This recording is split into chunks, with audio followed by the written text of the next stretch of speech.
इस वीडियो के बाद class 11th locomotion and movement आपको इतना क्लियर हो जाएगा ना, क्योंकि मैंने यहाँ पर पूरी की पूरी एनसीईआरटी लाइन बाय लाइन चीजें लाई हैं और साथ में इसका नोट्स भी लाई हूँ। तो यहाँ पर आपको टेंशन लेने की कोई बात नहीं, सब चीजें क्लियर हो जाएंगी। और साथ में मैंने बोन्स के लिए, स्केलेटन सिस्टम के लिए 3D रिप्रेजेंटेशन भी लाई हूँ।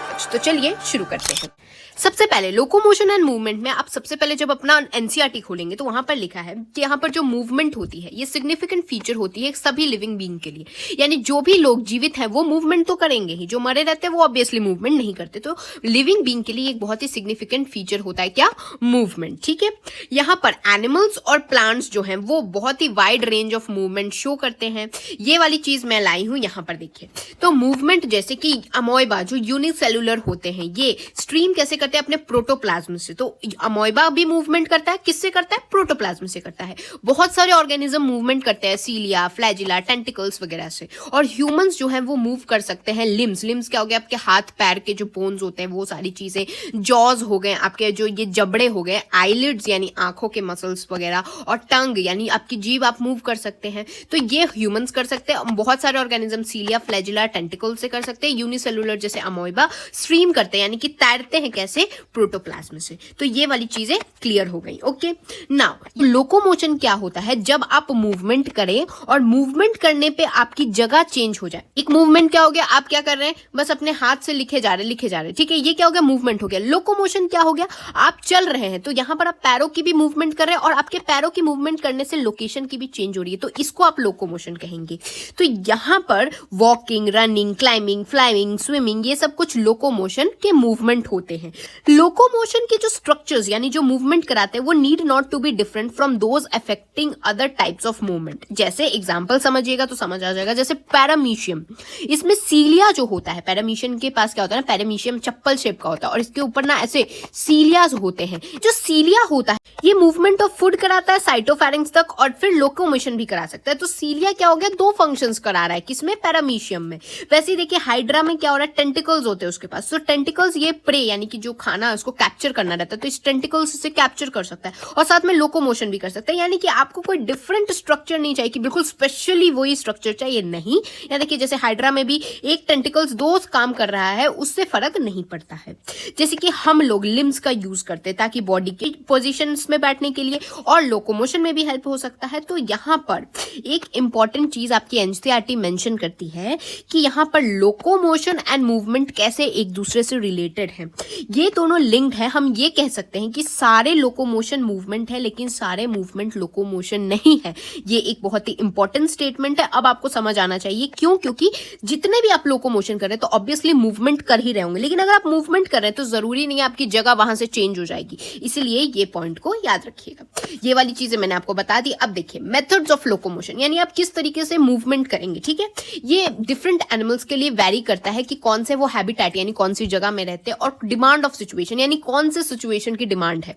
यहाँ लोकोमोशन मोस्टली किया जाता है फूड के लिए, खाने की खोज के लिए, शेल्टर यानी किसी रहने की जगह के लिए, मेट के लिए यानी कि अपने जीवन साथी को जो ढूंढने के लिए, सुटेबल ब्रीडिंग ग्राउंड्स के लिए यानी कि हमें ब्रीडिंग करने के लिए अच्छी जगह चाहिए होती है उसके लिए, फेवरेबल क्लाइमेटिक कंडीशंस के लिए, और एनिमीज या प्रेडेटर से यानी कि किसी से बचने के लिए भी यहाँ पर लोकोमोशन की डिफरेंट डिमांड्स होती है। क्यों? जहां हैबिटेट डिफरेंट होगा और जहां सिचुएशंस डिफरेंट हो सकते हैं। मूवमेंट जो होती है ना वो कितने टाइप की होती है? तो there are 3 types of movement. पहला आता है अमोइबॉइड, फिर सीलियरी, फिर मस्कुलर। ये वाली चीज को मैं यहां लेके आई हूं तो डोंट वरी, यहाँ एनसीईआरटी की हर एक लाइन मेंशन्ड है। तो डोंट वरी, मैं इसको इसीलिए आई हूं क्योंकि आप यहाँ एनसीईआरटी में कंफ्यूज मत हो जाना। यहां समझिए एमेबॉइड क्या होता है।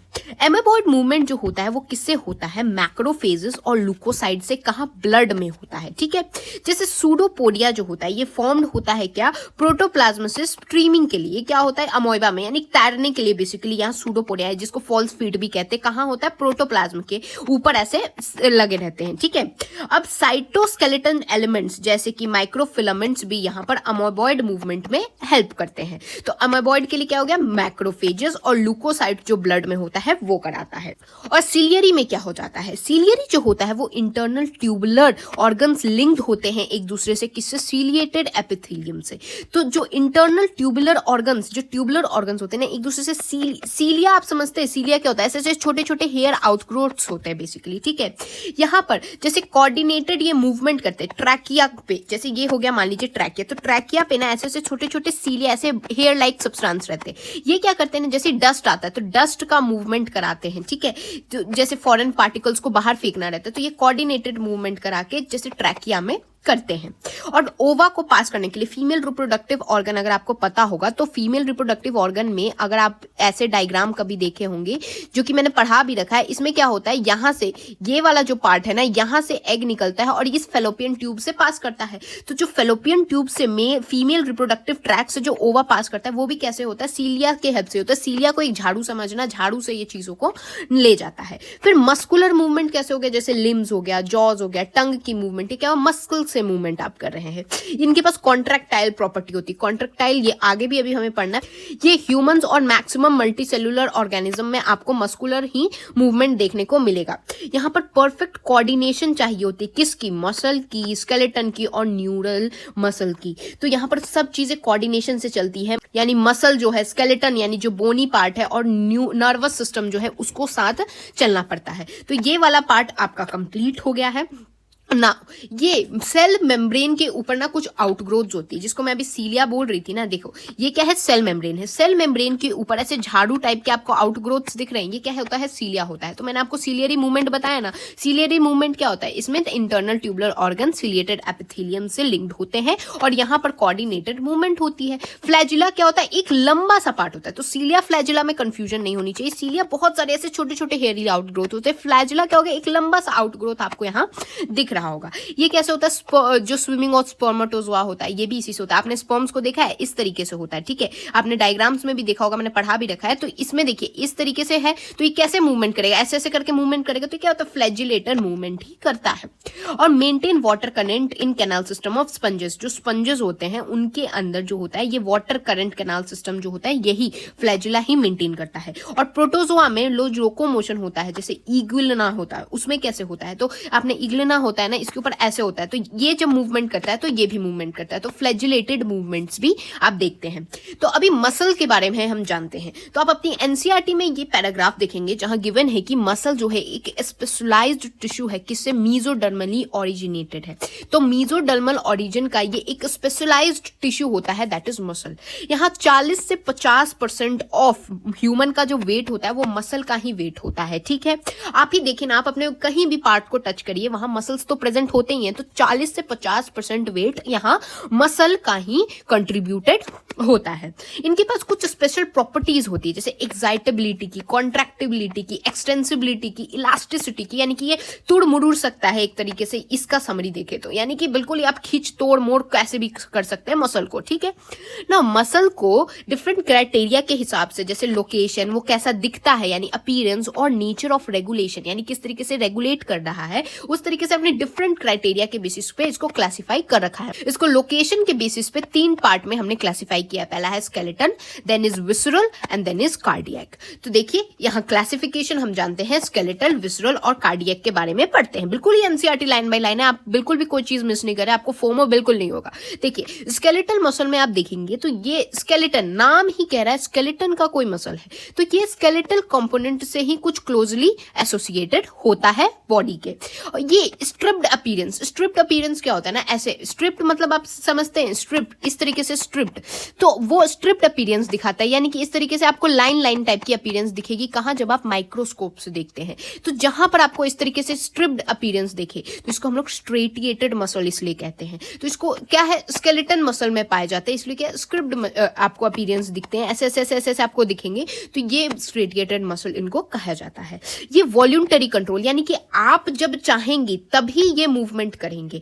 कैसे, नर्वस सिस्टम से। तो जब आप चाहेंगे तो आपका नर्वस सिस्टम एक्टिवेट करके उसको वॉल्यूंटरी मूवमेंट, वॉल्यूंटरी मतलब जब तक आप नहीं चाहेंगे वो खुद से जादू होके मूवमेंट नहीं करेगा, जब तक आप जब चाहेंगे तब आपका नर्वस सिस्टम कोऑर्डिनेट करके वॉल्यूंटरी एक्शन कराएगा, इसलिए इनको क्या बोला जाएगा, वॉल्यूंटरी मसल बोला जाएगा। मतलब कितना आसान है। और इनका प्राइमरी वो है लोकोमोटरी एक्शन और चेंज इन बॉडी पोजीशन, यानी जो आप बॉडी के पोजीशंस में चेंजेस लाते हैं, लोकोमोटरी जो एक्शंस करते हैं, इसमें स्केलेटल मसल का ही काम होता है। और ये सब चीजें क्या होती है, जब आप चाहेंगे तभी होता है ना, ऐसा खुद थोड़ी होता है कि खुद ब खुद आपका हाथ ऐसे उठ गया, नहीं, जब तक आप नहीं चाहते तब तक थोड़ी हाथ ऐसे होता है। तो ये क्या हो गया, स्केलेटल मसल एक तो स्ट्रेटिएटेड अपीयरेंस देता है, यानी ऐसे ऐसे अगर आप माइक्रोस्कोप के अंदर देखेंगे तो इसको हम लोग स्ट्रेटिएटेड मसल कहते हैं, और खुद से नहीं चीजें होती है, आपको करानी पड़ती है, इसलिए क्या होता है, ये वॉलंटरी होता है। विसरल मसल की बात करते हैं, तो विसरल मसल जो inner wall of hollow visceral organs होते हैं, जो विसरल ऑर्गन्स है तो उनके अंदर जो हॉलो स्पेस होता है उसमें ये विसरल मसल पाए जाते हैं, जैसे कि एलिमेंट्री कलान, रिप्रोडक्टिव ट्रैक्ट। तो एलिमेंट्री कलान में क्या होता है, जैसे आप खाना खाते हैं तो ये वाला जो ईसोफेगस होता है इसके अंदर क्या पाया जाएगा, विसरल मसल पाया जाता है।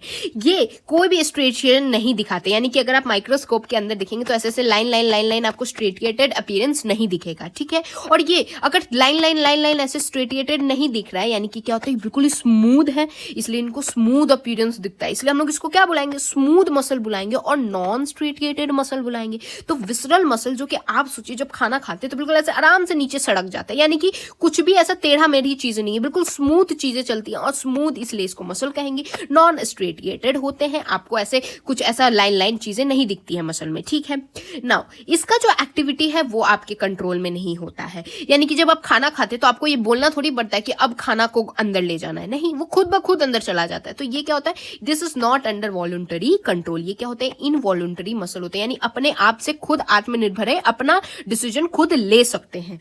जैसे एग्जांपल में ट्रांसपोर्ट ऑफ फूड, जब खाने को ले जाना रहता है तो क्या होता है, आप थोड़ी बोलते हैं कि अभी खाने को पचाओ, अभी खाने को स्मॉल इंटेस्टाइन को भेजो, नहीं, वो खुद ब खुद चले जाते हैं, डाइजेशन करा देते हैं। जैसे गैमीट्स को आपको थोड़ी बोलना पड़ता है कि अब एग को रिलीज कराओ, अब स्पर्म को रिलीज कराओ, नहीं, ये खुद ब खुद हो जाते हैं। तो यहां पर क्या, कौन से मसल पाए जाते हैं, विसरल मसल पाए जाते हैं। फिर आते हैं कार्डियक मसल पे, तो कार्डियक मसल नाम कह रहा है कार्डियक, कार्डियक मतलब हार्ट में, यानी जो हार्ट का मसल होता है उसको हम लोग कार्डियक मसल कहते हैं। तो हार्ट आप देखते कितना कॉम्प्लेक्स चीज है, तो इसमें क्या होता है, ब्रांचिंग हो रखी होती है, और जहां ब्रांचिंग हो रखी है वो ऑब्वियसली स्ट्रेटिएटेड अपीयरेंस देगा, यानी अगर आप माइक्रोस्कोप के अंदर देखेंगे तो इस तरीके से ऐसे लाइन लाइन टाइप की अपीयरेंस देगा। और ये क्या होंगे, ये होते हैं इनवॉल्यूंटरी इन एक्शन, थोड़ी आपको बोलना पड़ता है दिल अब धड़क, अब रुक जा, अब धड़क, अब रुक जा, ऐसा थोड़ी होता है, दिल खुद ब खुद धड़कते जाता है। तो ये क्या होता है, इनवॉल्यूंटरी इन नेचर होते हैं, यानी कि ये नर्वस सिस्टम इसको कंट्रोल नहीं करता, ये खुद समझ जाता है अभी धड़कना ही है भाई, रुकना नहीं है। तो ये क्या हो गया, कार्डियक मसल हो गए। तो तीनों में क्या आपको डिफरेंस दिखा, स्केलेटल में स्ट्रेटिएटेड दिख रहा था और ये वॉलंटरी एक्शन में था, यानी कि आपको बोलना पड़ रहा था कि ये काम करो। विसरल में क्या था, ये स्मूथ थे, इनमें स्ट्रेटिएटेड नहीं था, और नॉन स्ट्रेटिएटेड मसल थे और स्मूथ मसल थे जो कि अपना एक्शन खुद से कर ले रहे थे, आपको बोलना नहीं पड़ रहा था। और कार्डियक में क्या है, ये स्ट्रेटिएटेड अपीयरेंस देते हैं, ब्रांचिंग के फॉर्म में ऐसे ऐसे असेंबल्ड होते हैं, और ये इनवॉलंटरी इन नेचर होते हैं, जहां पर कोई किसी को इसको ऑर्डर देना नहीं पड़ता है। हम देखेंगे मसल किस तरीके से होते हैं, तो आपकी एनसीईआरटी में ये दिया है, बच्चों को ये समझ नहीं आता, this is the most important part, एक बार ये समझ आ गया उसके बाद सब आसान है। तो देखिए ये वाले पार्ट पे मैं वापस आऊंगी, पहले आप मेरी बात सुन लीजिए। देखिए ये है हमारा, हमने एक मसल का एक कंपोनेंट लिया है, ठीक है, तो दिख रही है ये तीन चीजें क्या हैं, ये तीन चीजें होती हैं, ये जो आप एक बड़ा सा इसके अंदर की लाइंस मत देखिए, ये वाला पार्ट, ये वाला पार्ट और ये वाला पार्ट क्या है, ये मसल बंडल या फेसिकल्स कहते हैं इसको, ठीक है। ये फेसिकल्स आपस में कनेक्टेड है, यानी तीनों आपस में किससे कनेक्टेड है, इनके बीच में कुछ येलो सब्सटेंस आपको दिख रहा है ना, ये येलो सब्सटेंस क्या होता है, फेसिका होता है। तो मसल बंडल, यानी ये तीन बंडल है, बंडल किस चीज के हैं, मसल फाइबर के। तो ये जो आप रेड रेड दिख रहे हैं ना, ये मसल फाइबर्स है, मसल फाइबर्स के को साथ करके हमने एक बंडल बना दिया, इसको क्या बोल दिया हमने, मसल बंडल या फेसिकल बोल दिया। और फेसिकल्स यानी ये सारे जो मसल बंडल्स है, इनको जोड़ने वाला जो है वो क्या हो गया, फेसिका हो जाएगा, जो कि एक कॉमन कोलेजिनस कनेक्टिव टिश्यू होता है, कनेक्ट कर रहा है। तो यहां पर यही चीज गिवन है, बच्चों को समझ नहीं आता इसलिए मैंने पहले वो बता दिया। जूम करके और हम देखते हैं, यानी इस वाले मसल फाइबर में क्या है ये बताइए। मसल फाइबर का जो आउटर कवरिंग होगा, ठीक है, जैसे साइटोप्लाज्म का आउटर कवरिंग होता है, वैसे ही यहां मसल का भी आउटर कवरिंग होता है। तो जो आउटर कवरिंग यानी जो प्लाज्मा का मेम्ब्रेन होगा वो क्या कहलाता है, सार्कोलेमा कहलाता है। और जो सार्कोलेमा के अंदर जो फ्लूइड प्रेजेंट रहेगा उसको क्या बोलते हैं, सार्कोप्लाज्म कहते हैं। और इस सार्कोप्लाज्म के अंदर बहुत सारे न्यूक्लियस प्रेजेंट होते हैं। अब उसके अंदर और क्या प्रेजेंट होता है, इस सार्कोप्लाज्म के और भी कुछ अंदर प्रेजेंट होता होगा। तो इसके अंदर आप ये ब्लू ब्लू पार्ट देख रहे हैं, ये ब्लू ब्लू लाइंस आपको दिख रही हैं, ये ब्लू लाइंस, ये मैंने ऐसे नहीं बना रखा है, इसका भी काम है, ये होता है मायोफिलामेंट या मायोफिब्रिल्स। मतलब हम लोग कितना अंदर तक देख रहे हैं। आप देखिए यहाँ पर हमने बंडल के अंदर का जो फाइबर था उसको देखा, और फाइबर के अंदर की भी चीजें हम देख रहे हैं, एंड दैट इज मायोफिलामेंट्स या मायोफिब्रिल्स कहते हैं इसको। और साथ में सार्कोप्लाज्म के अंदर ये जो आप देख रहे हैं ये क्या होता है, एंडोप्लाज्मिक सार्कोप्लाज्मिक रेटिकुलम, ये स्टोर हाउस होता है कैल्शियम आयन का। ये क्यों होता है, इसका बहुत ही इंपॉर्टेंट फंक्शन है, आगे पढ़ना है तो डोंट कंफ्यूज हियर, बस इतना याद रख लीजिए ये कहां प्रेजेंट होता है, सार्कोप्लाज्म में प्रेजेंट होता है।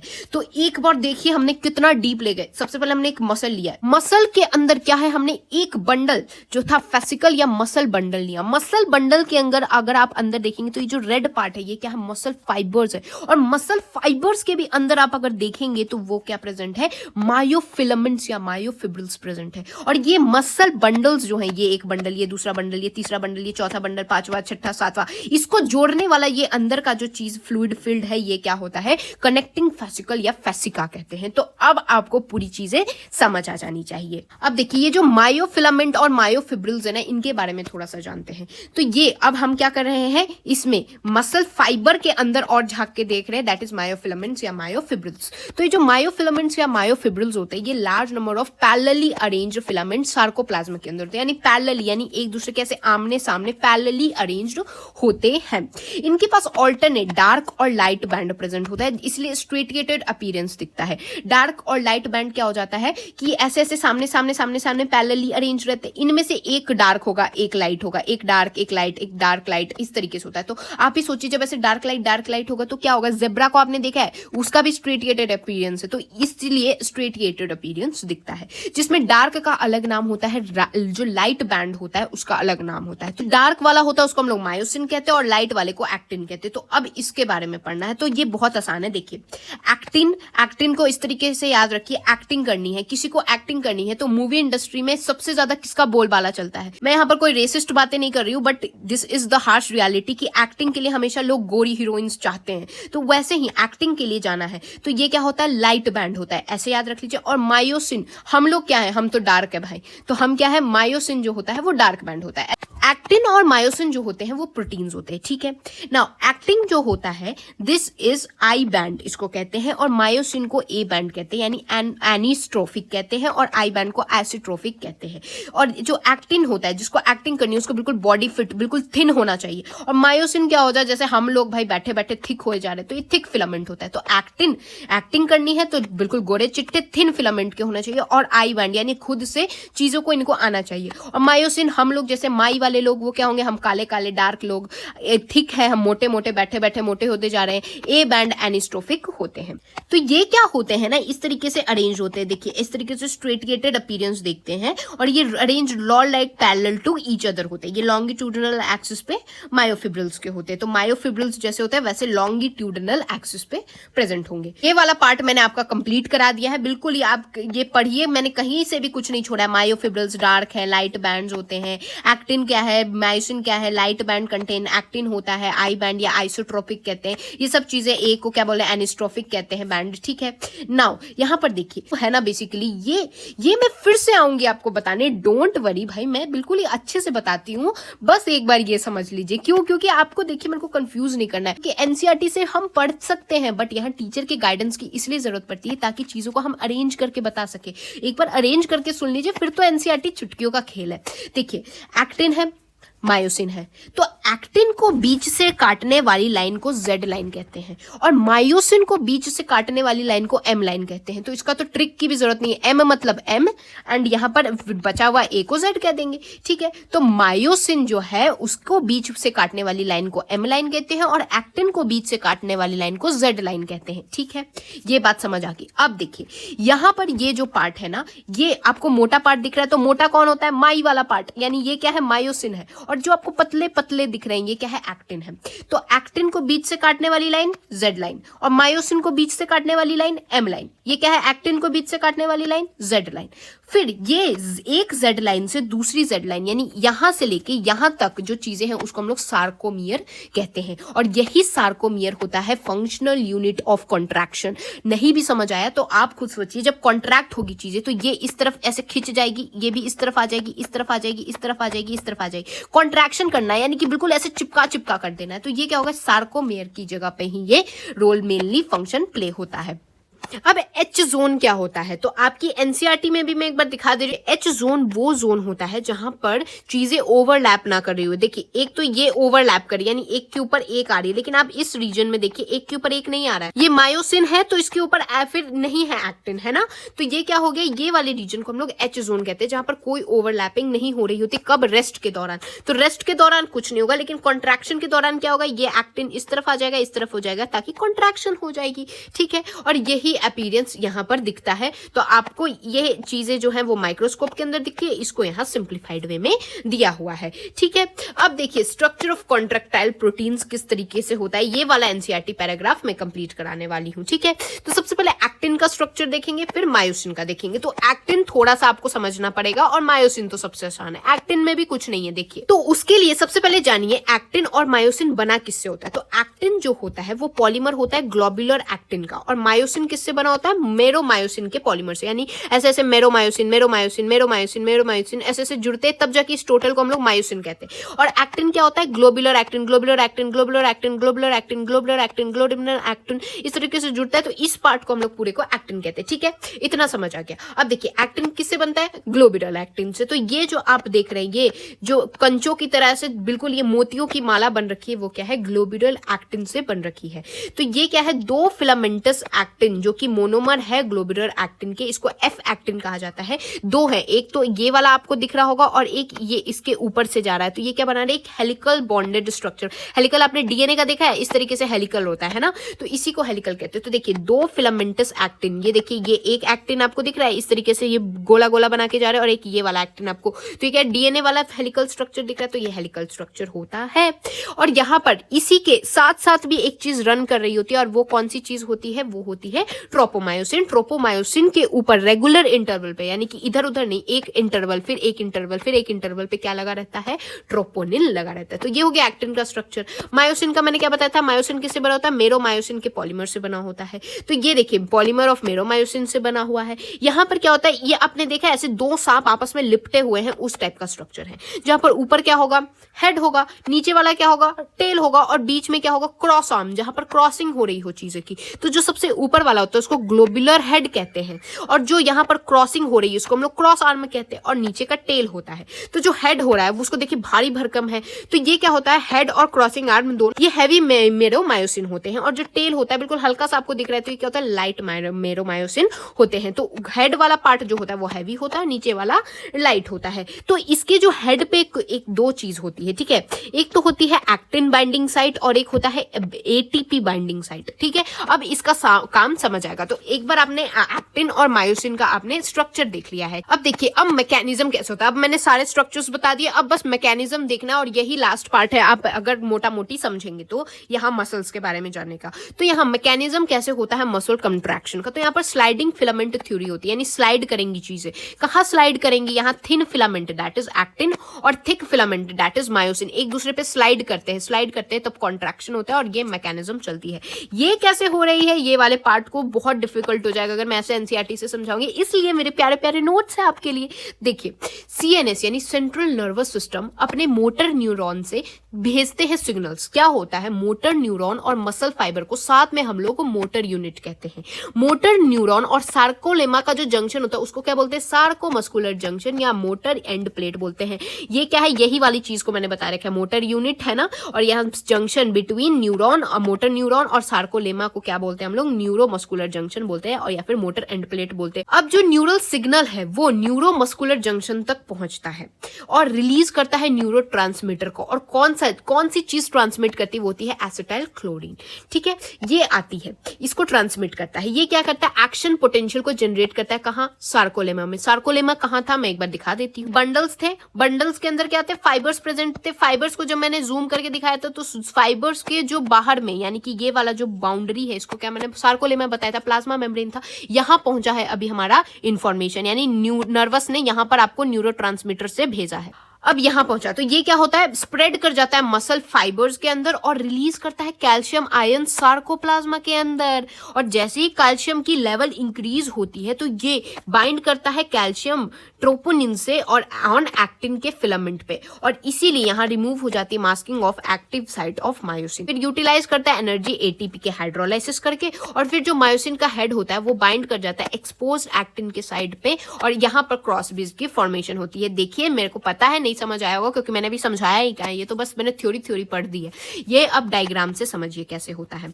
कॉन्ट्रैक्शन के लिए क्या होगा, ये वाली चीज और ये वाली चीज आपस में क्रॉस होनी चाहिए, एक दूसरे से ऐसे ऊपर नीचे होनी चाहिए और एक दूसरे को ऐसे पकड़नी चाहिए। पकड़ने के लिए कुछ चाहिए होगा, इसका हेड पकड़ेगा किसको, ये एक्टिन को। लेकिन यहां पर आप ध्यान दीजिए एक्टिन की जगह पे तो ट्रोपोनिन बैठा है, तो हमारा जो इसका हेड है वो पहुंचे कैसे, पहले तो इस ट्रोपोनिन को हटाओ भाई, तभी बनेगा हमारे मायोसिन के लिए जगह। तो ट्रोपोनिन को हटाने के लिए क्या होगा, तो ट्रोपोनिन को हटाने के लिए यहां पर जो एक्शन पोटेंशियल सार्कोलेमा के अंदर आएगा, अंदर कैल्शियम आयंस बढ़ेंगे साइटोप्लाज्म के अंदर, ठीक है।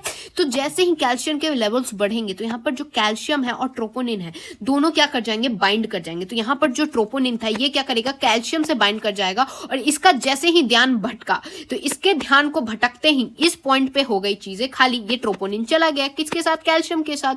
तो ये वाली जगह हो गई खाली। तो अब ये वाली जगह किसके लिए खाली हो गई, इस वाली जगह के लिए खाली होगी, लेकिन इसको भी तो रेडी करना पड़ेगा। तो इसको रेडी करने के लिए क्या होता है, हम लोग यूटिलाइज करते हैं एटीपी का हाइड्रोलिसिस करके एनर्जी को यूटिलाइज करते हैं, और इस तरीके से मायोसिन का हेड जाके बाइंड कर जाता है एक्टिव साइट ऑफ एक्टिन से, यानी एक्टिन का जो एक्टिव साइट है यहां से जैसे ही ये ट्रोपोनिन हटा, यहां कैल्शियम के साथ घूमी घूमी करने चला गया, तो ये क्या हो जाएगा, ये वाला पार्ट खाली हो जाएगा, तो इस वाले पार्ट पे आके मायोसिन लग जाएगा। तो ये हो गया हमारा किस तरीके से होता है, और ये बना देता है हमारा क्रॉस ब्रिज की फॉर्मेशन बना देता है। तो ये मायोसिन का फिलामेंट क्या करेगा, इस तरीके से क्रॉस ब्रिज बनाएगा, और ये इसको पकड़ लेगा, भाई रुक जा, तो ये क्या हो जाएगा, कॉन्ट्रैक्शन हो जाएगी, और कॉन्ट्रैक्शन होती है, और फिर जब ब्रेकिंग करना रहेगा क्रॉस ब्रिज को तो ये ब्रेक कर देगा, एटीपी बन जाएगा। यहाँ पर क्या अभी तक देख रहे हैं आप, एडीपी देख रहे हैं और पी अलग से है, और जैसे ही ये पी साथ में हो जाएगा यानी एटीपी बन जाता है, तो ये होता है क्रॉस ब्रिज की फॉर्मेशन। तो कॉन्ट्रैक्शन के दौरान जो सार्कोलेमा की लेंथ होती है कम हो जाती है, आई बैंड कम हो जाता है, और एच जोन कम हो जाता है। कैसे हो जाता है, देखिए सार्कोलेमा क्या होता है, इस वाले जेड लाइन से जेड लाइन, तो जब कॉन्ट्रैक्शन होगी तो चीजें पास आ रही हैं, ठीक है, तो पास आ रही है, तो आप क्या देखेंगे, ये वाला जो सार्कोलेमा की लेंथ है वो कम हो जा रही है ना, और क्या कम हो रही है, आई बैंड कम हो जा रहा है। आई बैंड कहाँ था, आई बैंड ये वाला बैंड था, तो आई बैंड ये क्या हो रहा है, ये देखिए यहाँ पर कम हो गया, और यहाँ पर और क्या, एच जोन, एच जोन का क्या था, जो नॉन ओवरलैपिंग जोन था, जहां पर कोई चीजें ओवरलैप नहीं करी, ये जोन, तो जब कॉन्ट्रैक्शन हो रही तो देखिए एच जोन तो गायब ही हो गया, तो लेंथ हो गया कम। ए बैंड, एम लाइन और जेड लाइन का क्या होता है, तो ए बैंड जो होता है वो अनचेंज रहता है। ए बैंड क्या होता है हमारा, जो ये वाला इतनी दूर यानी जो मायोसिन का बैंड होता है वो क्या होता है, ए बैंड होता है, ठीक है। तो ये ए बैंड जो है वो तो जैसे है वैसे ही रहेगा, ठीक है। नाउ यहाँ एम लाइन कहाँ प्रेजेंट होता है, मायोसिन का जो बीच से काटता है जो लाइन उसको एम लाइन कहते हैं। तो एम लाइन, ये बीच से काटने वाली लाइन को हम लोग एम लाइन कहेंगे। यहाँ एम लाइन का क्या हो रहा है, एम लाइन जो हो रहा है वो डिसअपियर हो जाता है, बिल्कुल ही दिखेगा ही नहीं आपको। देखिए यहाँ दिख रहा है, आपको नहीं दिख रहा है। और यहाँ पर जेड लाइन जो होता है वो इनवर्ड पुल होता है। जेड लाइन क्या होता है, एक्टिन जो काटता है उसको कहते हैं। तो जैसे जेड लाइन ये है, तो जेड लाइन जो है वो इनवर्ड पुल होगा, पहले ऐसे था तो अब ये अंदर की तरफ आ जाएगा, तो ये क्या हो जाएगा, यहाँ पहुंच जाएगा, तो ये हो गया जेड लाइन इनवर्ड पुल हो गया। तो ये जो पुल है ये attach actin filaments towards the band A, और यहाँ जेड लाइन जो है वो attach to actin are also pulled inwards, यानी सब ये चीजें अंदर पुल हो रही है। जेड लाइन पुल अंदर हो रही है, ए बैंड अंदर की तरफ पुल हो रही है। इससे क्या हो रहा है, सार्कोमियर जो छोटा है, सार्कोमियर कहता है ये जेड लाइन, यानी जेड एक जेड लाइन से दूसरे जेड लाइन के बीच की जगह को सार्कोमियर कहते हैं। ये सार्कोमियर क्या हो रहा है, यहाँ देखिए छोटा हो गया, तो ये क्या हो रहा है, सार्कोमियर जिससे छोटा हो रहा है, तो इसका मतलब क्या हुआ, कॉन्ट्रैक्शन होती है। तो ड्यूरिंग शॉर्टनिंग मतलब कॉन्ट्रैक्शन के दौरान जो होता है आई बैंड का साइज रिड्यूस हो जाता है, ए बैंड तो जितना था उतना ही रहता है। मायोसिन जो है वो रिलीज करता है एडीपी और P1 का मतलब क्या हुआ, बेसिकली एटीपी से क्या बन रहा है, यहाँ पर एडीपी प्लस में P1 बनता है, और फिर goes back to its relaxed state, यानी कि जब मायोसिन रिलीज करता है एडीपी और P1 तब ये गोज बैक यानी वापस अपने रिलैक्स स्टेट पे चला जाता है, और एक नया बाइंडिंग जो क्रॉस ब्रिज है ये टूट जाता है। ये वाला क्रॉस ब्रिज जो है ब्रेकिंग द क्रॉस ब्रिज हो जाता है, जिस टाइम पे एटीपी की फॉर्मेशन हो जाती है। और यहाँ पर जो मायोसिन का हेड होता है वो ब्रेकेज जो है, फिर से बनना, फिर से स्लाइड होना, ये सब चीजें होती रहती है। ये प्रोसेस कंटिन्यू होती है जब तक कि कैल्शियम आयंस वापस से सार्कोप्लाज्मिक सिस्टर्निंग में रिटर्न ना हो जाए, जिससे कि मास्किंग हो जाए एक्टिन के फिलामेंट्स की। अभी जब जो चीजें हो रही हैं इसमें क्या हो रहा है, अभी ट्रोपोनिन जो है जब तक कैल्शियम के साथ है तब तक ये जगह खाली है, तब तक यहाँ मायोसिन बाइंड कर सकता है, लेकिन जैसे ही ट्रोपोनिन वापस आ गया तो अब मायोसिन बाइंड नहीं कर सकता है। तो यही यहाँ पर भी गिवन है कि जब तक जैसे ही जो कैल्शियम आयन है वापस से सार्कोप्लाज्मिक सिस्टर्ने के अंदर चले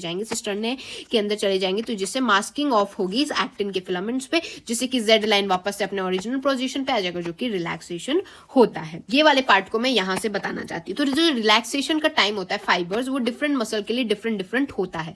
यहाँ रिपीटेड एक्टिवेशन ऑफ मसल, बार बार आप ऐसे बार बार कॉन्ट्रैक्ट रिलैक्स कर रहे हैं, तो इससे क्या होगा, लैक्टिक एसिड का अक्यूमुलेशन होता है, दैट इज फटीग। ये क्या होता है, एनारोबिक ब्रेकडाउन होता है ग्लाइकोजन के लिए। ये तो आप जानते हैं लैक्टिक एसिड कैसे बनता है, जो क्रैम्प्स आपको आ जाते हैं ये क्यों होते हैं, ये एनारोबिक और ब्रेकडाउन होता है ग्लाइकोजन का, जिससे कि लैक्टिक एसिड का अक्यूमुलेशन होता है, फटीग होता है जो कि, और क्यों होता है, ये बार बार आप एक्टिवेट कर रहे हैं मसल को, बार बार फिर से रिलैक्स कर रहे हैं, इसके कारण होता है। अब देखिए ये red muscle fibre, white muscle fibre क्या है, ये यहाँ पर गिवन था तो मैं आपको बताना चाहती हूँ। तो रेड मसल फाइबर, रेड नाम ही कह रहा है तो ये रेडिश अपीयरेंस है। व्हाइट मसल फाइबर जो है वो क्या है, पेल व्हाइटिश होता है। रेडिश जो है उसमें मायोग्लोबिन ज्यादा प्रेजेंट होता है, और जो व्हाइट है उसमें मायोग्लोबिन कम प्रेजेंट होगा। रेड किस लिए होगा, क्योंकि यहाँ red colour oxygen storing pigment होता है।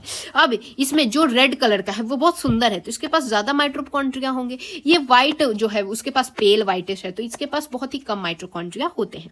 ये रेड है तो ये क्या है, एरोरोबिक रेस्पिरेशन करेगा। ये क्या होगा, एनारोबिक रेस्पिरेशन। एरोरोबिक मतलब जो ऑक्सीजन के प्रेजेंस में कर रहा है, तो ऑब्वियसली ये क्या होगा, रेड मसल वाले करेंगे। व्हाइट मसल क्या करते हैं, एनारोबिक करते हैं। लेकिन रेड मसल के पास सार्कोप्लाज्मिक रेटिकुलम कम होता है, लेकिन व्हाइट मसल के पास जो होता है वो सार्कोप्लाज्मिक रेटिकुलम ज्यादा प्रेजेंट होता है। तो अब जो हमारा नेक्स्ट पार्ट शुरू होने वाला है that is skeleton system. I hope आपने स्केलेटन देखा होगा। तो आप देख सकते हैं ये है हमारा स्केलेटन सिस्टम, जिसमें क्या चीजें प्रेजेंट है। एक तो आप बोन्स देख सकते हैं, ये डिफरेंट बोन्स प्रेजेंट है ना। और फिर उसके बाद आप अपनी एनसीईआरटी खोलेंगे तो स्केलेटल सिस्टम में क्या तो फ्रेमवर्क ऑफ बोन होता है, यानी बोन्स के फ्रेमवर्क होते हैं, और कुछ कार्टिलेजेस होते हैं जो कि सिग्निफिकेंट रोल प्ले करते हैं मूवमेंट के लिए। यहां पर जो हमारा बोन्स होता है, बोन्स जो होते हैं वो 206 होते हैं एक स्केलेटन सिस्टम के अंदर, जिसमें जो 206 बोन्स हैं वो बने होते हैं hard matrix, that is calcium से बने रहते हैं। आप देख सकते हैं कैल्शियम सॉल्ट से हार्ड मैट्रिक्स बोन्स होते हैं। और जो कार्टिलेजेस होते हैं वो पीलिएबल मैट्रिक्स, दैट इज कॉन्ड्रिटिन सॉल्ट से बने होते हैं, दैट इज कॉन्ड्रिटिन सॉल्ट से बने होते हैं, पीलिएबल मैट्रिक्स होते हैं। और ये सब क्या होते हैं, दोनों ही कनेक्टिव टिश्यूज से ज्वाइंट होते हैं। अब अगर आप ध्यान देंगे तो जो स्केलेटन है ना वो दो पार्ट्स में, एक है एक्सियल, दूसरा है अपेंडिकुलर, और दोनों ही गर्डल्स से जुड़े होते हैं। तो चलिए एक्सियल और अपेंडिकुलर को 3D में समझते हैं। तो ये जो हमारा स्केलेटन सिस्टम आप देख रहे हैं ना, इसमें एक्सियल में कौन कौन से पार्ट आते हैं, बस ये जो आप स्कल देख रहे हैं, ये जो रिब्स और स्टर्नम देख रहे हैं, एंड देन ये पीछे का रीढ़ की हड्डी, दैट इज वर्टिब्रल कॉलम। ये हो गया एक्सियल। और अपेंडिकुलर क्या है, ये वाला अपेंडिकुलर हो गया हाथ और पैर के। इसमें अगर आप ध्यान देंगे, ये देखिए अपेंडिकुलर में एक हो गया अपर लिम्ब, अपर लिम्ब मतलब हाथ वाला जो पोर्शन आपको दिख रहा है। फिर देखिए नीचे का यानी लोअर लिम्ब आपको समझ आ रहा है ना। और उसके साथ अगर आप ध्यान दे तो ये होता है पेल्विक गर्डल। पेल्विक गर्डल क्या होता है, ये ऐसा गर्डल होता है जो हमारे नीचे वाले यानी पैर वाले पार्ट को एक्सियल से जोड़ता है, दैट इज पेल्विक गर्डल। और ये क्या है, शोल्डर गर्डल है, जिसको हम लोग क्या पेक्टोरल गर्डल भी कहते हैं, जो कि हमारे हाथ वाले को एक्सियल से जोड़ने का काम करता है। ठीक है, तो नाउ अभी हम क्या करने वाले हैं, सबको डिटेल में पढ़ने वाले हैं, तो डोंट वरी, बिल्कुल ही 3D रिप्रेजेंटेशन से आप समझ जाएंगे। अब जो ये आप देख रहे हैं ना, ऐसा कोई आपको एक्सप्लेन नहीं करेगा, मतलब इस वीडियो के बाद आपको कोई डाउट बचने ही नहीं वाला। देखिए स्केलेटन सिस्टम जो होता है उसमें 206 बोन्स होते हैं। एक होता है एक्सियल स्केलेटन, एक होता है अपेंडिकुलर स्केलेटन। एक्सियल में 80 बोन्स होते हैं और अपेंडिकुलर में कितने होते हैं, 126 बोन्स होते हैं। ये एक्सियल मतलब एक्सिस यानी मेन एक्सिस, बॉडी का जो मेन एक्सिस होता है उसमें होता है एक्सियल स्केलेटन, उसको कहते हैं। तो इसमें क्या क्या होता है मेन में, एक तो हेड होगा, रिब्स और स्टर्नम होगा, और वर्टिब्युलर कॉलम यानी रीढ़ की हड्डी होती है। और अपेंडिकुलर क्या हो गया, मैंने बताया आपको, फोर लिम, हिंड लिम यानी पैर हाथ वाले जो बोन्स हैं। और गर्डल्स, गर्डल्स क्या होंगे, जो एक्सियल को अपेंडिकुलर से जोड़ते हैं, गर्डल बोन्स होते हैं, that is pectoral girdle and pelvic girdle. ये क्या होंगे, अपेंडिकुलर स्केलेटन में आएंगे। तो एक्सियल स्केलेटन पहले हम पढ़ेंगे, जिनमें 80 बोन्स होंगे। अब 80 बोन्स भी, जिसमें हेड में 29 बोन्स होते हैं, रिब्स में 24 4 होते हैं। स्टर्नम में एक ही बोन होता है, यानी स्टर्नम एक ही बोन होता है। और वर्टिब्रल कॉलम यानी रीढ़ की हड्डी में 26 बोन्स होते हैं। तो चलिए एक एक करके सब चीजों को पढ़ते हैं। हेड में एक तो क्रेनियम प्रेजेंट होता है जिसमें 8 बोन्स होते हैं। फेशियल बोन प्रेजेंट होता है जिसमें 14 बोन्स होते हैं। हाइयोइड एक ही यू शेप्ड का बोन होता है जो कि बकल कैविटी के बेस पे प्रेजेंट होता है और ये किसी बोन्स से जुड़ा नहीं होता है। तो हाइयोइड एक सिंगल आदमी है यू शेप का। और ear ossicles that is 3x2 यानी कि एक ईयर में आपके 3 बोन्स होते हैं और आपके 2 कान है, इसका मतलब 3x2 बोन्स यानी कि टोटल 6 बोन्स होते हैं ईयर ऑसिकल्स में इन टोटल मिला के। तो चलिए एक एक करके सब चीजों को पढ़ते हैं। तो स्कल में क्या होता है? स्कल में 2 सेट ऑफ बोन्स प्रेजेंट होता है। एक होता है क्रेनियल, दूसरा होता है फेशियल। क्रेनियल में 8 बोन्स प्रेजेंट होते हैं और फेशियल में 14 बोन्स प्रेजेंट होते हैं। तो इन टोटल कितने 22 बोन्स सिर्फ स्कल में प्रेजेंट होते हैं। स्कल क्या होता है? स्कल आपने देखा है, देखिए। तो ये जो हमारा एक्सेल है इसका सबसे पहला पार्ट जो हम पढ़ेंगे दैट इज हेड पार्ट। मुंडी मुंडी वाला पार्ट मैं बोल रही हूँ, इसको कहते हैं हमारा स्कल। तो ये है हेड दैट इज ह्यूमन का स्कल पार्ट। इस स्कल पार्ट को अगर आप ध्यान से देखेंगे तो ये सारे बोन्स जो आप देख रहे हैं जिनको मैं क्लिक करके अभी आपको दिखा रही हूँ, ये सारे बोन्स क्या हैं? ये सब ब्रेन को प्रोटेक्ट करने वाले बोन्स हैं, इसलिए इनको क्या बोलते हैं? क्रेनियल बोन्स कहते हैं, है ना। और जबकि जो आप सामने की तरफ देखेंगे तो फेस की तरफ क्या होता है? फेशियल बोन्स प्रेजेंट होते हैं। और इन सबको अब हम आराम से पढ़ेंगे। जो क्रेनियल होता है, जो 8 बोन्स का सेट होता है, ये एक हार्ड प्रोटेक्टिव आउटर कवर होता है और ये क्या ब्रेन बॉक्स क्रेनियम को फॉर्म करता है। ये प्रोटेक्ट करता है किसको? ब्रेन को प्रोटेक्ट करता है, ठीक है। इसमें क्या कौन कौन से बोन्स होते हैं? पहला आता है फ्रंटल जो 1 बोन होता है, पेरेंटियल जो 2 होते हैं, टेम्पोरल 2 होंगे, ऑसिपिटल 1 होता है, फिनोइड 1 होता है और इथमोइड 1 होता है। इसमें ध्यान दीजिए सबसे सामने जो होगा वो क्या होगा? सबसे फ्रंट वाला बोन जो होगा क्रेनियल का वो होता है हमारा फ्रंटल बोन। उसके जस्ट पीछे यानी उसका पेरेंट वो क्या है? पैरेटल बोन हो जाएगा। और उसके पैरेटल के भी टेम्पोररी कोई चीज है तो यानी कि वो सबसे नीचे होगा। तो ये इसके नीचे वाला क्या आता है? हमारा टेम्पोरल बोन आता है। अब यहां तक आपने 3 बोन्स जान लिए। तो अगर आप ध्यान देंगे तो टेम्पोरल बोन एक इस तरफ है और एक इस तरफ है, यानी टेम्पोरल बोन 2 होते हैं, जबकि फ्रंटल बोन जो होता है वो सिर्फ 1 होता है। देखिए एक ही है फ्रंटल बोन। और जो पेरेंटियल वाला है वो भी 2 होते हैं। देखिए अगर मैं क्लिक करूंगी तो आप देखिए एक इस तरफ है और एक इस तरफ है, यानी पेरेंटल बोन जो होता है वो 2 होता है, टेम्पोरल बोन भी 2 होता है, लेकिन जो फ्रंटल बोन होता है वो हमेशा ही 1 होता है। इसके सबसे पीछे क्या है? Occipital bone. तो ऑसिपिटल इस तरीके से याद रखिए, पीटना है किसी को तो पीटने के लिए कोई आपके सामने तो पीटता नहीं है, हमेशा पीठ पीछे वार करता है। तो सबसे पीछे जो होगा वही होगा पीटने की जगह। तो ये क्या है? ऑसिपिटल बोन होता है। तो सबसे पीछे वाला जो आप बोन देख रहे हैं ये भी क्या है? सिंगल है और इसको क्या बोलते हैं हम लोग? ऑसिपिटल बोन कहते हैं। ये क्या हो गया? Frontal bone. फ्रंटल बोन के जस्ट पीछे हो गया पैरेटल बोन। पैरेटल बोन के नीचे हो गया टेम्पोरल बोन और सबसे पीछे हो गया ऑसिपिटल बोन। इससे पहले मैं थोड़ा सा आपको यहाँ स्फेनॉइड के बारे में बताना चाहती हूँ। तो स्फेनॉइड एक ऐसा बोन होता है जो कैविटी जो होता है उसको हम लोग सेल्ला कहते हैं और टर्सिका कहते हैं। ये एंक्लोज करता है पिट्यूटरी ग्लैंड को, यानी पिट्यूटरी ग्लैंड जो होता है वो यहाँ प्रेजेंट होता है। अब आप देख सकते हैं यहाँ जो आप बोन देख रहे हैं दैट इज स्फेनॉइड। और आप कहेंगे कि स्फेनॉइड 2 है क्या? एक ये इस तरफ है एक इस तरफ है। नहीं, स्फेनॉइड एक ही बोन है। आपको अंदर से अगर आपको नजर नहीं आ रहा होगा बिकॉज ये अंदर के साइड पे होता है। ये 2 पार्ट देख रहे थे, अंदर ये पार्ट छुपा हुआ था और ये एक सिंगल बोन होता है। और इसका स्ट्रक्चर मैंने आपको अभी दिखाया था। तो ये क्या कहता है? पिट्यूटरी ग्लैंड को अपने अंदर रखता है। तो ये एक ही बोन है यहां से लेके यहां तक। तो ये सिंगल बोन होता है स्फेनॉइड, इसलिए याद रखिएगा। कंफ्यूजन के लिए दे सकता है कि क्या स्फेनॉइड 2 बोन होते हैं? नहीं, स्फेनॉइड एक सिंगल बोन होता है। आपको दिखने में ऐसा लग रहा होगा कि 2 एक तरफ इस तरफ है एक इस तरफ है, नहीं, अंदर से दोनों एक ही बोन है, ज्वाइंट है। और एक आता है हमारा इथेमॉइड बोन, यहाँ आपको दिखेगा नहीं। इथेमॉइड बोन जो होता है वो यहाँ प्रेजेंट होता है। इथेमॉइड जो होता है वो भी एक सिंगल बोन होता है। फेशियल जो कि 14 बोन्स होते हैं, इनके बारे में यानी हमारे मुंह के बारे में जानते हैं। अभी तक तो हमने जो ब्रेन बॉक्स है उसके बारे में जाना।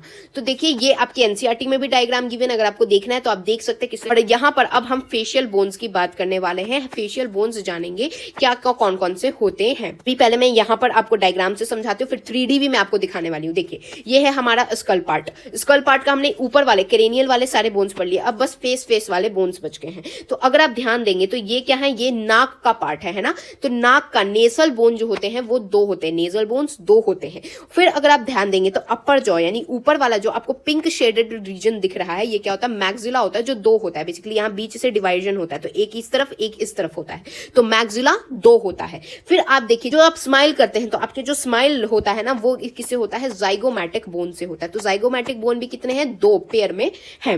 फिर देखिए आंख के पास लैक्राइमल डक्ट होता है, अगर आपने पढ़ा होगा तो आंख के पास वाली बोन्स को भी हम लोग लैक्राइमल बोन कहते हैं, जो कि 2 होते हैं, एक इस तरफ और एक इस तरफ, जो आप व्हाइट शेडेड रीजन देख रहे हैं। और अपर जॉ हमने पढ़ लिया जो कि 2 में होता है, और जो लोअर जॉ होता है, जो सिंगल, जिसको जॉ लाइन बनाते हैं लड़के लोग, और आजकल तो लड़कियां भी बनाती हैं जॉ लाइन। तो जॉ लाइन क्या होता है, एक होता है सिंगल होता है, मैंडिबल होता है, इसको क्या बोलते हैं हम लोग, मैंडिबल कहते हैं। तो जो मैंडिबल है, जो मैंडिबल, आपको मैंडिबल मतलब समझते हैं, जो कि मुड़ सकता है, तो मैंडिबल जो होता है वो मूवमेंट कर सकता है, लेकिन जो अपर जॉ मैक्सिला होता है ये मूवमेंट नहीं कर सकता है। तो ये भी ऐसे ट्रिक से याद कर लीजिए कि मैंडिबल जो मुड़ तुड़ सकता है, तो मैंडिबल मुड़ तुड़ सकता है, मैक्सिला मैक्सिमम अपनी लिमिट तक पहुंच गया, अब ये जो है वो इधर उधर मूवमेंट नहीं करता है। तो जो भी आप मूवमेंट करते हैं, खाना चबाते हैं, वो नीचे वाले जॉ से आप चबाते हैं, ना कि ये बिल्कुल मिनिमल मूवमेंट करता है ये मैक्सिला वाला। और साथ में एक पैलेटीन होता है जो आप यहां नहीं देख सकते बिकॉज ये अंदर के साइड में होता है। तो पैलेटीन क्या होता है, अगर अपनी जीभ आप देखेंगे तो ऊपर के साइड पे जो जीभ के जस्ट ऊपर के साइड का बोन होता है उसको हम लोग पैलेटीन बोलते हैं। और इंफीरियर नेशल चैम्बर होता है जो अंदर होता है, तो इसलिए मैं आपको शो नहीं कर सकती, और एक वोमर होता है। तो ये 3 आपको इमेजिन करने पड़ेंगे, और बाहर से तो ये सब चीजें मैंने याद करा दी। तो देखिए फेशियल बोन टोटल 14 है, नेजल 2 होते हैं जो ब्रिज, नोज का ब्रिज बनाते हैं, मैक्सिला क्या हो जाता है, अपर जॉ हो जाता है जो मूवमेंट नहीं करता है, जाइगोमैटिक जो हो गया वो चीक का प्रोमिनेंस होता है, यानी जो चीक में पाए जाते हैं वो क्या हो गया, जाइगोमैटिक हो जाएंगे। लैक्रिमल जो आंख के ऑर्बिट में पाए जाएंगे। पैलेटीन क्या होता है, ये 2 होता है, हार्ड पैलेट होता है जो कि बकल कैविटी में होता है, जैसे जब आप अपनी मुंह बंद करेंगे तो आपका जो जीभ जो है वो कहां, पैलेटीन पे जाके चिपकता है। ये क्या होता है, 2 होते हैं। फिर इंफीरियर नेजल चैम्बर जो आपको इमेजिन करने को मैंने कहा था, ये क्या होता है, नेजल कैविटी के अंदर के साइड पे होता है। मैंडिबल जो होता है ये क्या होता है, लोअर जॉ यानी सबसे नीचे वाला जॉ, ये वाला जो जॉ होता है मैंडिबल होता है, जॉ लाइन जो होता है, और ये मूवेबल होता है यानी मूवमेंट कर सकते हैं। और वोमर एक ट्रायंगुलर होता है जो कि एक सिंगल बोन होता है। तो वोमर भी आपको मैंने बोला था इमेजिन ही करने के लिए, इसको आप इसमें नहीं देख सकते, ये अंदर के साइड होता है। तो देखिए 3D में आप यहाँ नाक की बोन देख सकते हैं। नाक की बोन देखिए 2 है, एक इस साइड है एक इस साइड है, और दोनों ज्वाइंट है। तो ये क्या हो गया, ये नेजल बोन हो गया। उसके बाद आप ये देखिए जॉज आप देख सकते हैं, ये जॉ क्या है, मैक्सिला है। तो मैक्सिला का कोई मूवमेंट नहीं होता है, तो जो अपर जॉ होता है वो मैक्सिला होता है, और नीचे वाला जो sigma sigma boy sigma boy sigma boy, ये क्या होता है, ये मैंडिबल होता है जो मूवमेंट कर सकता है। अब आपने जान लिया है, ये हो गया नेजल वाला, ये हो गया मैक्सिला, ये हो गया मैंडिबल।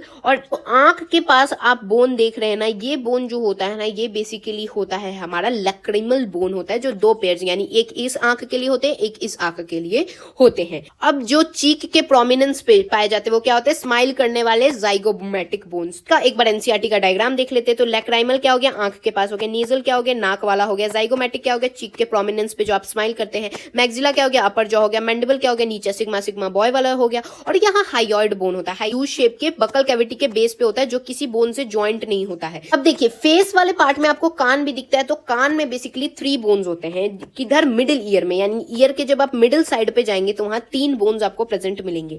ये क्या होते हैं, एम्पलीफाई करते हैं साउंड को, ईयर ऑसिकल्स कहते हैं इसको। तो ईयर ऑसिकल में अगर आप देखेंगे तो यहाँ पर क्या है, मेलियस, फिर क्या है इनकस, और फिर है स्टेपीज। स्टेपीज जो होता है वो सबसे स्मॉलेस्ट बोन है। तो ये कोई क्वेश्चन भी पूछ सकता है स्टेपीज क्या होता है, तो ये सबसे स्मॉलेस्ट बोन होता है। एक कान में 3 बोन, तो 2 कान होते हैं हमारे, तो टोटल कितने, 6 बोन ईयर्स में पाए जाते हैं। अब देखिए हेड वाला पार्ट हो गया है, तो अब जो हमारा नेक्स्ट एक्सियल में आता है that is ribs and sternum. तो रिब्स क्या हो गए, ये जो आप लाइन लाइन देख रहे हैं ना, इसको रिब्स कहते हैं, और बीच का ये जो आप पार्ट देख रहे हैं ना, ये सिर्फ जो सिंगल बोन है ये क्या है, स्टर्नम होता है। तो रिब्स क्या है, ये जो आप देख रहे हैं इसको रिब्स कहते हैं।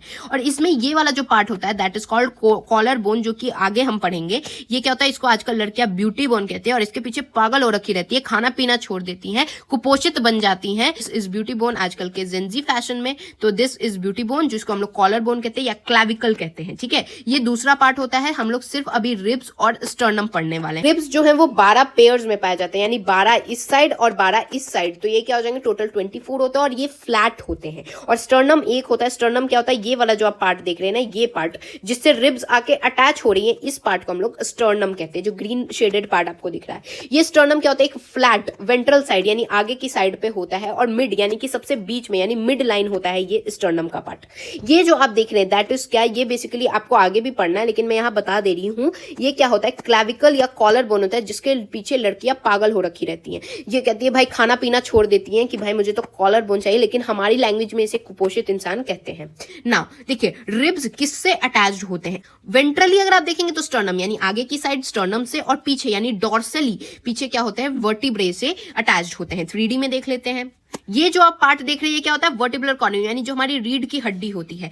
तो और ये वाला जो आप पार्ट देख रहे हैं ये सब क्या है, इस रिब्स का पार्ट होता है ना। तो रिब्स पीछे किससे जुड़ रहा है, वर्टिब्रल कॉलम से, और आगे की साइड किससे जुड़ रहा है, स्टर्नम से जुड़ रहा है। स्टर्नम से जुड़ने के लिए इनके पास आगे की तरफ एक कार्टिलेज प्रेजेंट होता है। ये कार्टिलेज हेलेनाइन या कोस्टल कार्टिलेज भी कहते हैं। ये अटैच करता है रिब को स्टर्नम से, और पीछे की साइड यानी हेड ऑफ रिब जो होता है वो डॉर्सली अटैच्ड होते हैं थोरासिक वर्टिब्रा से सेकंड पॉइंट पे। और रिब्स इसका मतलब क्या हुआ, डाइसिफिटिलिक होते हैं, तो मतलब दो तरफ से जुड़े होते हैं। रिब्स भी होते हैं ना, एक होता है ट्रू, दूसरा फॉल्स, और फिर नेक्स्ट आता है फ्लोटिंग रिब्स। क्या होता है ना कि हमारे जो रिब्स होते हैं ऊपर से जो 7th तक यानी 1 to 7th जो रिब्स होते हैं वो आगे से स्टर्नम से ज्वाइन होते हैं, और पीछे से किससे ज्वाइन होते हैं, वर्टिब्रल कॉलम से ज्वाइन होते हैं। ठीक है, फिर जो फॉल्स रिब्स होते हैं ये क्या होते हैं, पीछे से तो वर्टिब्रल कॉलम से ज्वाइन होते हैं, लेकिन आगे आते आते देखते हैं कि स्टर्नम तो छोटा सा ही होता है, तो अगर ये आगे आते तो यहाँ ज्वाइन करना पड़ता है। यहाँ किससे ज्वाइन करते हैं, स्टर्नम तो यहीं तक है, मैं इससे ज्वाइन तो कर नहीं पा रहा हूं। तो ये क्या करते हैं ना, जो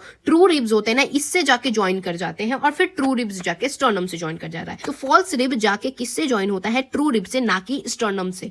और जो फ्लोटिंग रिब होते हैं, फ्लोटिंग यानी वो फ्लोट कर रहे, किसी से ज्वाइन नहीं है, तो वो बस वर्टिब्रल कॉलम से ज्वाइन है और आगे आके किसी से ज्वाइंट नहीं है। जो 11th और 12th रिब्स होते हैं वो फ्लोटिंग रिब्स कहलाते हैं। तो ट्रू, फॉल्स और फ्लोटिंग। ट्रू क्या हो जाएंगे, जो फर्स्ट पेयर से यानी 1 to जो 7 रिब्स होते हैं वो आगे और पीछे दोनों तरफ ज्वाइंट होते हैं। जो फॉल्स वाले होते हैं वो वर्टिब्रल कॉन्ड्रल रिब्स इनको कहते हैं। ये क्या होते हैं, 8th, 9th और 10th वाले जो होते हैं वो क्या करते हैं, वो पीछे से तो वर्टिब्रल कॉलम से निकलते हैं, लेकिन आगे आके अपनी दोस्त यानी ट्रू रिब्स से जुड़ते हैं, ना कि स्टर्नम से जुड़ते हैं। फ्लोटिंग वाले जो 11th और 12th पेयर के होते हैं ये क्या होते हैं, बस फ्लोट कर रहे होते हैं, यानी वर्टिब्रल कॉलम से पीछे से तो जुड़े होते हैं लेकिन आगे से फ्री होते हैं। ये सिर्फ ऑर्गन्स जैसे लिवर वगैरह होते हैं उनको प्रोटेक्ट करने का ये काम करते हैं। ट्रू रिब्स को आप क्या कहेंगे, वेंट्रोलोस्टर्नल रिब कहेंगे, यानी वेंट्रल और स्टर्नम दोनों से ज्वाइंट है। फॉल्स वाले को वर्टिब्रल कॉन्ट्रल रिब्स और फ्लोटिंग वाले को वर्टिब्रल रिब्स कहते हैं। वर्टिब्रल रिब इसलिए कहेंगे फ्लोटिंग वाले को, क्यों, क्योंकि ये सिर्फ वर्टिब्रल कॉलम से ज्वाइन है, तो बहुत आसान है। इसको एक बार 3D में देख लेते हैं। These are called floating ribs, जो कि सामने आके किसी से ज्वाइंट नहीं हुए, यानी वर्टिब्रल कॉलम से तो निकले लेकिन आगे किसी से ज्वाइंट नहीं हुए हैं। और ये देखिए फॉल्स रिब क्या है, जो पीछे से वर्टिब्रल कॉलम से तो निकले लेकिन आके किससे ज्वाइन हो रहे हैं, ट्रू रिब से ज्वाइन हो रहे हैं, ना कि स्टर्नम से ज्वाइन हो रहे हैं। ठीक है, तो ये हो गया आपका रिब्स वाला पार्ट। अब हम बात करेंगे वर्टिब्रल कॉलम की, जो कि 26 बोन्स होते हैं जो सीरियली अरेंज्ड होते हैं। तो ये जो वर्टिब्रल कॉलम यानी जो रीढ़ की हड्डी देख रहे हैं ना, इसमें टोटल कितने 26 बोन्स होते हैं। मतलब ऐसे ऐसे अगर आप गिनेंगे तो एक एक करके ये टोटल ऐसे 26 बोन्स आपको दिखने को मिलेंगे जो कि सीरियली अरेंज्ड होते हैं। तो रिब्स किससे अटैच होता है, ये ही रीढ़ की हड्डी से रिब्स अटैच होता है। इनके बीच की जो जगह होती है वो हॉलो स्पेस होते हैं, जो कि न्यूरल यानी नर्व्स को पास करने के लिए छोड़ी रहती है। तो ये भी जो हमारा वर्टिब्रल कॉलम होता है वो 3 पार्ट्स में, एक तो है सर्विकल वर्टिब्रा, फिर जो बीच वाला है उसको थोरासिक वर्टिब्रा कहते हैं, और सबसे नीचे वाले को हम लोग लंबोनार वर्टिब्रा कहते हैं। तो और सबसे नीचे अगर आप देखेंगे तो ये वाला पार्ट को हम लोग सैक्रम कहते हैं, और इसको कहते हैं कोकाइलिक्स कहते हैं। तो ये वाला पार्ट सर्विकल, थोरासिक और लंबोनार को एक बार हम लोग 3D में देख लेते हैं। तो सर्वाइकल जो होता है, सर्वाइकल क्या होता है, गर्दन में होता है। तो आपने सुना भी होगा लोगों को सर्वाइकल के बारे में बोलते हुए। तो सर्वाइकल क्या होता है, गर्दन वाला जो होता है ना उसको हम लोग कहते हैं सर्वाइकल। उसके बाद उसके नीचे वाला क्या होगा, जो थोरासिक में होगा। थोरासिक क्या होता है, थोरासिक वर्टिब्रा क्या हो गए, ये वाले जितने रिब्स के पास वाले होते हैं ना ये सारे थोरासिक वर्टिब्रा कहते हैं। थोरासिक वर्टिब्रा को और लंबा करने के लिए कौन सा वर्टिब्रा आता है, लंबनार वर्टिब्रा आता है, जो कि थोरासिक वर्टिब्रा के नीचे होता है। यानी पहले सबसे ऊपर वाला सर्वाइकल, फिर बीच वाला जो होता है थोरासिक, और सबसे नीचे वाला जो होता है वो लंबनार वर्टिब्रा होता है। उसके नीचे अगर आप देखेंगे तो ये वाले बोन को हम लोग सैक्रम कहते हैं। ठीक है, और सैक्रम के भी सबसे नीचे अगर आप देखेंगे तो उसको क्या बोलते हैं हम लोग, कोकाइलेक्स बोलते हैं। ये वाला जो छोटा सा आप बोन देख रहे हैं ना इसको क्या बोलेंगे, कोकाइलेक्स बोलते हैं। और इसके ऊपर क्या है, सैक्रम होता है। तो ये क्या हो गया हमारा टोटल वर्टिब्रल कॉलम, आपको मैंने रीढ़ की हड्डी बता दी है। अगर आप ध्यान देंगे तो हमारी रीढ़ की हड्डी और सर को जोड़ने के लिए कहीं तो एक पॉइंट होगा ही नहीं। तो ये क्या होता है, बीच से अगर आप देखेंगे ना तो एक होल आपको दिख रहा होगा, यहाँ पर ऐसे नहीं दिख रहा है तो मैं आपको फोटो में एक बार दिखाती हूँ। ऑसिपिटल बोन के जस्ट नीचे के साइड यहाँ एक होल है जिसको हम लोग बोलते हैं फोरामेन मैग्नम। ये क्या करता है, स्पाइनल कॉर्ड को पास होने देता है, यानी जो हमने स्पाइनल कॉर्ड अभी रीढ़ की हड्डी पढ़ी ना, इसी से जाके अटैच होता है। तो सर और रीढ़ की हड्डी को अटैच करने के लिए यहाँ एक फोरामेन मैग्नम जो कि एक पैसेज होता है स्पाइनल कॉर्ड के लिए। स्कल होता है ना, बेसिकली ये जो मैं आपको स्कल दिखा रही हूँ, स्कल क्या होता है, डाइकोंडाइलिक होता है। इसमें दो कॉन्डाइल्स प्रेजेंट होते हैं। ये क्या होता है, दो ऑसिपिटल, यानी कि ऑसिपिटल बोन जो मैंने आपको सबसे पीछे वाला बोन बताया था, इसके पीछे दो ऑसिपिटल जो कॉन्डाइल्स प्रेजेंट होते हैं, ये फर्स्ट वर्टिब्रा से जाके ज्वाइन करते हैं। ये ऑसिपिटल के ही दो कॉन्डाइल्स होते हैं, आपको यहाँ नहीं दिख रहा होगा, बट ये क्या करते हैं ना, फर्स्ट वर्टिब्रा यानी जो पहला वर्टिब्रा, ये वाला वर्टिब्रा है ना, इससे जाके ज्वाइन करते हैं। तो जो ऑसिपिटल बोन होता है, ये वाला ऑसिपिटल बोन है, ये कॉन्डाइल्स हैं, ये दो है ना, ये क्या होता है, फर्स्ट वाले को एटलस कहते हैं और फिर एक्सिस आता है। तो इसमें जो बीच में होल होता है इसको कहते हैं स्पाइनल कॉर्ड को पास करने का एक होल होता है, और एटलस होता है, फिर एक्सिस जो होता है वहां पर एक न्यूरल कैनल के लिए पास होता है। ठीक है, तो इसको अब ज्वाइन करते हैं। जैसे आपने किंडर जॉय वाले टॉयज खाए होंगे, तो टॉयज 3 पार्ट्स में आते हैं, आप उसको ज्वाइन करते हैं, तो उसी तरीके से ज्वाइन करिए। ज्वाइन करेंगे तो ये जो दो ऑसिपिटल कॉन्डाइल है, ये जाके एटलस के इन दो पॉइंट्स पे मिलता है, और इस पॉइंट को हम लोग क्या बोलते हैं, एटलो ऑसिपिटल जॉइंट कहते हैं। और फिर अगर आप ध्यान देंगे तो ये वाला पॉइंट इस वाले पॉइंट से मिल रहा है, यानी कि ये क्या होता है, पाइवट जॉइंट होता है। तो ये यस और नो क्या लिखा है, जब आप यस मूवमेंट करते हैं यानी हाँ वाला मूवमेंट करते हैं, तो जो मूवमेंट होती है वो किससे होती है, एटलैंटो ऑसिपिटल जॉइंट से होती है, और जो पाइवट जॉइंट से जो आप नो मूवमेंट करते हैं ना, नो मूवमेंट जो होता है वो पाइवट जॉइंट से होता है। अब यहां तक हमारा एक्सियल स्केलेटन खत्म हो गया। अब बात करें अपेंडिकुलर स्केलेटन, यानी हैंड और लेग्स के लिम्स की बात करने वाले हैं। तो हैंड यानी 4 लिम्स यानी आगे वाले लिम्स, और लेग्स क्या हो गया, हिंड लिम यानी पीछे वाले लिम। तो हैंड का 30 बोन्स होता है, लेग में भी 30 बोन्स होते हैं। तो चलिए एक एक करके जानते हैं। तो हैंड में पहले जानते हैं, तो हैंड में ह्यूमेरस, रेडियस, अल्ना, कार्पल, रिस्ट वाला जो बोन होता है, मेटाकार्पल, पाम वाला जो बोन होता है, फेलेंजेस। तो ह्यूमेरस 1 होता है, रेडियस 1 होता है, अल्ना 1 होता है, कार्पल 8 होता है, मेटाकार्पल 5 होता है, फेलेंजेस 14 होते हैं। पहले तो मैं आपको एनसीईआरटी में दिखाना चाहती हूँ कि देखिए ये हाथ वाला बोन है, हाथ वाले में अगर आप ध्यान देंगे तो क्या है, ह्यूमेरस जो आप देख रहे हैं दैट इज रेडियस जो कि अपर साइड होता है, अल्ना जो होता है वो नीचे वाले साइड होता है, ये वाले पार्ट को कार्पल कहते हैं, फिर ये वाले पार्ट को मेटाकार्पल कहते हैं, और ये वाले पार्ट को फेलेंजेस कहते हैं। 3D में एक बार देख लेते हैं। तो ये हमारा फोर लिम में ये सबसे पहला बोन जो आपको यहाँ दिख रहा है क्या है, ह्यूमेरस वाला बोन है, ऊपर के साइड प्रेजेंट होता है उसको हम लोग रेडियल बोन कहते हैं, और उसके नीचे वाले साइड जो प्रेजेंट होता है वो क्या होता है, उसको हम लोग अल्ना कहते हैं। तो क्या हो गया, एक ह्यूमेरस हो गया और एक रेडियस और फिर एक अल्ना होता है। ये बोन को हम लोग रिस्ट बोन या फिर कार्पल बोन्स कहते हैं। ये वाले जो आप देख रहे हैं इनको कहते हैं मेटाकार्पल बोन। ये वाले बोन को हम लोग फेलेंजेस कहते हैं। तो ये हो गया कार्पल, ये हो गया मेटाकार्पल, और ये हो गया हमारा फेलेंजेस वाला बोन। अब देखिए अगर आप देखेंगे लेग यानी हिंड लिम में भी 30 बोन होते हैं। इसमें अगर आप ध्यान देंगे यहाँ पर क्या था, ह्यूमेरस था, तो यहाँ पर क्या होता है, फेम्यूर होता है, और फेम्यूर इज द लॉन्गेस्ट बोन। जो अभी सबसे छोटा बोन मैंने कहाँ बताया था, वो बताया था ईयर ऑसिकल में बताया था, है ना। और फेम्यूर क्या है, लॉन्गेस्ट बोन होता है। फेम्यूर के नीचे अगर आप देखेंगे तो क्या होता है, एक टिबिया होता है, एक फिबुला होता है। यानी कि आप यहाँ देखिए हाथ में भी 2 बोन्स थे, यहाँ भी 2 बोन्स है, तो नाम क्या है, एक तो टिबिया, एक होता है फिबुला। घुटने वाले रीजन को कौन कवर करता है, पैटेला। तो आपको इसको थैंक यू करना चाहिए, आपके ब्रेन को इतना प्रोटेक्ट करता है ये वाला पैटेला पार्ट, इंपॉर्टेंट है। एक कैप है, वेंट्रल कवर है, यानी आगे की साइड से कवर करता है। नाउ ये जो आप पार्ट देख रहे हैं इसको टार्सल कहेंगे, जिसको अभी हम लोग कार्पल हाथ में कह रहे थे। फिर नीचे वाले को मेटाटार्सल कहेंगे, जिसको अभी हाथ में हम लोग मेटाकार्पल कह रहे थे। और फेलेंजेस तो सेम ही रहते हैं। तो एक बार इसको 3D में देख लेते हैं।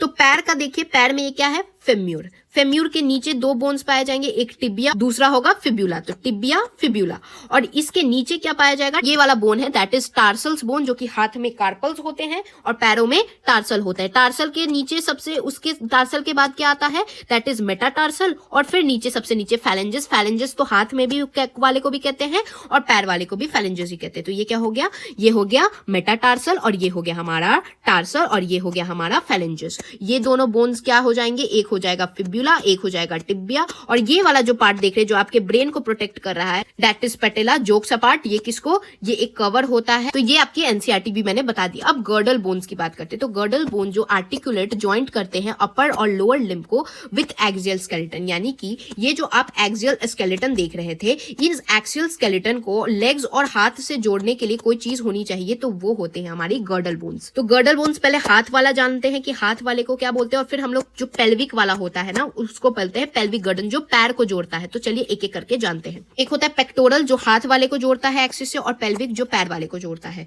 तो देखिए पेक्टोरल बोन की अगर आप बात करेंगे तो मैं इससे ही बताना चाहती हूँ कि इसमें क्या होता है। एक होता है क्लैविकल। क्लैविकल क्या होता है, ब्यूटी बोन जो होता है, ये जो पर्पल शेडेड आप रीजन देख रहे हैं इसको क्लैविकल कहते हैं। जो कॉलर बोन होता है ये लॉन्ग सिलेंडर बोन होता है जिसमें 2 कर्व्स प्रेजेंट होते हैं बेसिकली, ठीक है। फिर यहाँ पर अगर आप देखेंगे तो एक ट्रायंगुलर शेप का आपको 2 ब्लू जो मैंने आपको कर रखा है, इसको क्या बोलते हैं, स्कैपुला कहते हैं, जो कि ट्रायंगुलर बहुत ही लार्ज फ्लैट शेप्ड का बोन होता है जो डॉर्सल साइड यानी पीछे के साइड होता है। ये आपको आगे की साइड दिख रहा है क्या? तो अगर मैं आपको 3D में दिखाऊंगी तो दिखाती हूं। तो देखिए पीछे के साइड आपको दिख रहा है, ये स्कैपुला क्या है, पीछे के साइड है। ओके, ये मैं आपको ब्यूटी बोन बता रही थी। और तो हमारा हाथ का बोन कैसे ज्वाइन होता है, इसी स्कैपुला से ही ज्वाइन होता है, जो कि ट्रायंगल शेप का फ्लैट बिल्कुल ही बड़ा सा बोन होता है। तो क्लैविकल जो है वो बिटवीन 2nd से 7th रिब के बीच में आता है, और इनके पास एक एलिवेटेड रिज होता है जिसको हम लोग एक्रोमोनियन कहते हैं, और ज्वाइन करता है क्लैविकल से फ्रंट में जाके। तो कैसे है, देखिए ये क्या है, इनके पास एक रिज होता है, आपको दिख रहा है इस तरीके से टेढ़ा मेढ़ा रिज होता है, और सामने जाके किससे ज्वाइन कर रहा है, क्लैविकल, यानी कि हमारे ब्यूटी बोन से जाके ये जाके ज्वाइन कर जाता है, ठीक है। तो ये क्या हो जाते हैं, ज्वाइन करते हैं, और इसको ये जो रिज बनाया ना, इसको हम लोग क्या बोलते हैं, इसको हम लोग बोलते हैं एक्रोमिनियन कहते हैं। एक होता है ग्लाइनॉइड कैविटी। ग्लाइनॉइड कैविटी क्या होता है, ह्यूमरस को अटैच करता है स्कैपुला से, यानी स्कैपुला है और ये है ह्यूमरस, और उन दोनों को अटैचमेंट वाली पॉइंट को हम लोग ग्लाइनॉइड कैविटी कहते हैं। 3D में देख लेते हैं, ये है हमारा हाथ वाला ह्यूमरस, इन दोनों को ये जो ज्वाइन हुआ ना, जिस पॉइंट पे ज्वाइन हुआ, इसी को हम लोग कहते हैं ग्लाइनॉइड कैविटी। अब देखिए पेल्विक बोन, ये जो पेल्विक बोन होता है वो कॉक्सल, 2 कॉक्सल बोन, यानी कि एक इस साइड होता है दूसरा इस साइड होता है, दोनों ज्वाइंट होते हैं। ये क्या होता है, फ्यूजन ऑफ इलियम, इशियम और प्यूबिस का होता है, यानी इलियम ये है, प्यूबिस ये है और इशियम ये है। तो इन तीनों बोन्स के फ्यूजन को एक कॉक्सल बोन कहते हैं, और दूसरा ये कॉक्सल बोन, और दोनों मिला के क्या बनाता है, पेल्विक बोन बनाता है। जिस कैविटी, जिस पॉइंट पे यहां फ्यूजन हो रहा है, उस पॉइंट को हम लोग क्या बोलते हैं, एसिटेबुलम कहते हैं। तो एसिटेबुलम वो पार्ट है जहां पर यहां से इशियम, देखिए ये इशियम है, ये प्यूबिक है और इलियम है, इन तीनों का ये पॉइंट यानी जो फ्यूजन का पॉइंट होता है, इसको हम लोग एसिटेबुलम कहते हैं, जो कि थाई बोन आर्टिकुलेट होता है। ये कप लाइक स्ट्रक्चर होता है जो कि फेम्यूर से जाके अटैच होता है। फेम्यूर क्या, अब हमारे पैर वाले पार्ट से, तो पैर वाले पार्ट से यही कप लाइक स्ट्रक्चर ज्वाइन करता है। और ये जो 2 बोन्स आपस में एक पॉइंट पे ज्वाइन करते हैं, इसको कहते हैं प्यूबिक सिम्फिसिस। ये क्या होते हैं, बोथ साइड, यानी एक इस साइड वाला और एक इस साइड वाला, दोनों एक पॉइंट पे फ्यूज कर रहा है, इसको कहेंगे प्यूबिक सिम्फिसिस कहते हैं। अब जॉइंट्स की बात करेंगे, यानी किसी को जोड़ने का काम कर रहा है, जो भी फोर्स जनरेट करता है मसल, वो मूवमेंट कराता है, और यहाँ पर ज्वाइंट जो होते हैं वो फल्क्रम का एक्ट करते हैं। ये डिफरेंट फैक्टर्स पे जॉइंट जो है उनकी मूवमेंट कितनी होंगी वो डिफरेंट फैक्टर्स पे डिपेंड करते हैं, और इसीलिए मेजर फंक्शनल के बेसिस पे कि कौन कैसा फंक्शन कर रहा है, हमने 3 पार्ट में जॉइंट्स को डिवाइड किया है। पहला fibrous, then cartilaginous, then synovial joints होते हैं। तो फिब्रस जॉइंट क्या हो गया, ये 2 बोन्स जो होते हैं वो कोलेजन फाइबर से जुड़े होते हैं। साइनोवियल जॉइंट क्या हो गया, इस तरीके से होता है। चलिए एक एक करके सबको डिटेल में पढ़ते हैं। तो फिब्रस जॉइंट क्या होता है, ये इमूवेबल होता है, ये मूवमेंट नहीं करता है। अगर मैंने आपको जब बोन बताया था तो जो स्कल का बोन था वो एंड टू एंड फ्यूज्ड था एक dense fibrous connective tissue that is स्टलर्स से, जो कि क्रेनियम का फॉर्मेशन कराता है। तो 2 बोन्स कोलेजन फाइबर से ज्वाइंट होते हैं, वो भी इमूवेबल होते हैं। मैंने एक बार आपको 3D बता देती हूँ। देखिए ह्यूमन स्कल के बोन्स आपस में ज्वाइंट तो आपको दिख रहे होंगे, लेकिन किससे, कोलेजन फाइबर से, और ये मूवमेंट नहीं कर सकते हैं, ठीक है। तो ये इमूवेबल जॉइंट्स होते हैं। कार्टिजिनियस जॉइंट्स क्या होते हैं, तो जो कार्टिलेज से जॉइंट फॉर्मेशन होती है ना, उनको हम लोग कार्टिजियस जॉइंट्स कहते हैं। ये थोड़े बहुत स्लाइटली मूवमेंट कर सकते हैं, यानी कि एम्फिआर्थ्रोस होते हैं, जैसे कि एडजेसेंट वर्टिब्रास, यानी कि जो आगे पीछे के वर्टिब्रास होते हैं ना, वर्टिब्रास को जोड़ने के लिए जो होता है वो इन्हीं का यही जॉइंट होते हैं। प्यूबिक सिम्फिसिस जो होता है, यानी जो मैंने आपको यहाँ बताया था प्यूबिक सिम्फिसिस, ये भी किससे बना होता है, ये भी हमारा ये कार्टिलेजस जॉइंट से बना होता है। और जो स्टर्नम और रिब्स के जॉइंट हो रहे थे वो क्या मैंने आपको बताया था ना, कार्टिलेज से हो रहा है, हेलाइन से होता है, तो ये भी क्या होता है, कार्टिलेजस होता है। और ये थोड़ा बहुत मूवमेंट कर सकता है, आप देखते होंगे जब आप सांस लेते होंगे तो थोड़ा सा रिब्स मूवमेंट कर सकता है, प्यूबिस भी थोड़ा बहुत मूवमेंट कर सकता है, और वर्टिब्रा भी थोड़ा बहुत आपके रीढ़ की हड्डी मूवमेंट कर सकती है। तो क्या होते हैं, कार्टिलेजस जॉइंट्स होते हैं। अब नेक्स्ट आता है साइनोवियल जॉइंट्स, जो कि फ्लूइड बीच में फिल्ड होता है। तो सोचिए जिसके बीच में फ्लूइड फिल्ड है, तो ये मैक्सिमम मूवमेंट इसी में होती है। तो बिल्कुल पानी पानी होता है ये, तो ये क्या होता है, मूवमेंट होती है। तो इसमें क्या होता है, 2 बोन्स के बीच में फ्लूइड फिल्ड होता है, और ये फ्लूइड फिल्ड कंसिडरेट मूवमेंट, यानी कि ये नहीं कि पूरा धर के घुमा दिया, नहीं, आपका हाथ ही है तो कितना मूवमेंट होता है, यहां से लेके ऐसे होता है, यहां से लेके ऐसे होता है। ये तो नहीं होता आपका हाथ 360 डिग्री घूमता है, नहीं, कंसिडरेट मूवमेंट करता है और ये मैक्सिमम होती है, इससे ज्यादा मूवमेंट नहीं करता है। तो इसके बीच में जो फ्लूइड होता है वो उसको क्या बोलेंगे, साइनोवियल फ्लूइड बोलेंगे। और जो साइनोवियल फ्लूइड से जो जॉइंट बनता है उसको साइनोवियल जॉइंट बोलते हैं। कितना आसान है।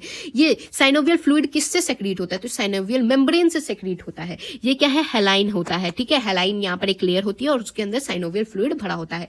किस लिए काम आता है, फ्रिक्शन को रिड्यूस करता है। अगर ये बीच में नहीं रहता तो बोन्स और बोन्स आपस में फ्रिक्शन करके खराब हो जाते हैं। शॉक अब्जॉर्बर, अगर कभी चोट वगैरह लगती है तो उसमें शॉक को अब्जॉर्ब करने का काम करता है और नरिशमेंट का काम करता है। तो ये हो गया साइनोवियल जॉइंट जो मैक्सिमम मूवमेंट करता है। अब देखिए कुछ जॉइंट्स बिटवीन किस किस के हैं, मैं टेबल में लाई हूं। बॉल और सॉकेट जॉइंट, ह्यूमेरस और पेक्टोरल गर्डल जो होता है उनके बीच में होता है। तो बॉल सॉकेट जॉइंट क्या होता है, ये वाले जॉइंट को बॉल सॉकेट जॉइंट कहते हैं। तो ये है हमारा ह्यूमेरस, ये है हमारा पेक्टोरल गर्डल। मैंने आपको बताया था ना ये ट्रायंगल शेप्ड का होता है पेक्टोरल गर्डल। और इसको दोनों को ज्वाइन करने वाले बॉल और सॉकेट, यानी एक तरीके से ऐसे सॉकेट रहता है, इसके अंदर बॉल होता है, तो ये क्या होता है, बॉल सॉकेट जॉइंट कहते हैं। फिर ये जो आप देख रहे हैं इससे, और ये आपका जो रेडियस और अल्ना है ये किससे ज्वाइन होता है, हिंज की तरह काम करते हैं। तो क्या हो गया, हिंज जॉइंट क्या हो गया, जैसे हिंज क्या होता है, जैसे नी का जॉइंट हो गया, चाहे ये वाला जो जॉइंट हो गया इसको हम लोग हिंज जॉइंट कहेंगे। और पाइवोट जॉइंट क्या होता है, एटलस और एक्सिस के बीच में होता है। मैंने ये आपको डायग्राम से वहां बता दिया था कि एटलस और एक्सिस के बीच में पाइवोट जॉइंट होता है। ग्लाइडिंग किसमें, कार्पल्स के बीच में। ये जो ये कार्पल्स है ना, कार्पल्स के जो अंदर बीच में जॉइंट होता है उसको हम लोग ग्लाइडिंग जॉइंट कहते हैं, ताकि ग्लाइड कर पाएगा। और सैडल जॉइंट का होता है कार्पल और मेटाकार्पल, यानी कि कार्पल ये है और मेटाकार्पल ये है। इन दोनों के बीच में, यानी कि इन दोनों के बीच का कोई जॉइंट होगा तो उसको हम लोग सैडल जॉइंट कहते हैं। फाइनली आगे अपने लास्ट पार्ट में कि क्या डिसऑर्डर होते हैं मस्कुलर और स्केलेटल सिस्टम में। सबसे पहले आता है मायस्थीनिया ग्रेविस। ये कौन सी बीमारी होती है, जो ऑटो इम्यून डिसऑर्डर होता है, जहां पर न्यूरो मस्कुलर जंक्शन जिससे कि इफेक्ट हो जाता है, जिससे फैटीग, वीकनिंग और पैरालाइसिस हो जाती है स्केलेटन मसल के अंदर।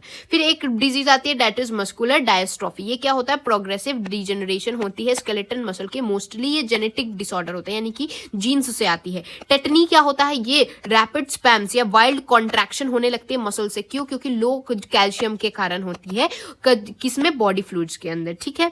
अब आर्थराइटिस क्या होता है, यहाँ जॉइंट्स में जो जॉइंट्स होते हैं ना, इन दो जॉइंट्स के बीच में इन्फ्लेमेशन यानी कि फूलने लगता है एक तरीके से, तो उसको आर्थराइटिस कहते हैं। ऑस्टियोपोरोसिस क्या होता है, ये एक एज रिलेटेड होती है, यानी कि जब एज बढ़ते जाती है ना तो वो डिसऑर्डर आता है जहां पर डिक्रीज बोन मास में डिक्रीज होने लगता है। जैसे बोन की जितनी मास होनी चाहिए, जैसे जैसे समय बढ़ता है, लोग बूढ़े होते जाते हैं, तो यहाँ डिक्रीज होता है बोन के मास में, इसीलिए फ्रैक्चर के चांसेस बढ़ने लगते हैं। और डिक्रीज लेवल ऑफ एस्ट्रोजन, जो एस्ट्रोजन के डिक्रीज लेवल होते हैं, जो कि एक हार्मोन होता है, ये भी कॉमन कॉज होता है। ये गाउट क्या होता है, ये इन्फ्लेमेशन होता है जॉइंट में। क्यों, यूरिक एसिड के क्रिस्टल्स का एक्यूमुलेशन होने लगता है जॉइंट्स के अंदर, जिससे गाउट वाली बीमारी होती है। ये देखिए आर्थराइटिस क्या हो रहा है, इन्फ्लेमेशन हो रहा है जॉइंट्स में, लेकिन गाउट में क्या हो रहा है, इन्फ्लेमेशन हो रहा है जॉइंट में, लेकिन किसके कारण, यूरिक एसिड के क्रिस्टल्स बनने के कारण। तो ये हो गए डिसऑर्डर्स ऑफ मस्कुलर और स्केलेटन सिस्टम। तो I hope you guys understood. तो meet you guys in the next video. तब तक के लिए thanks for watching and don't forget to like, share and subscribe to my channel. Jai Hind.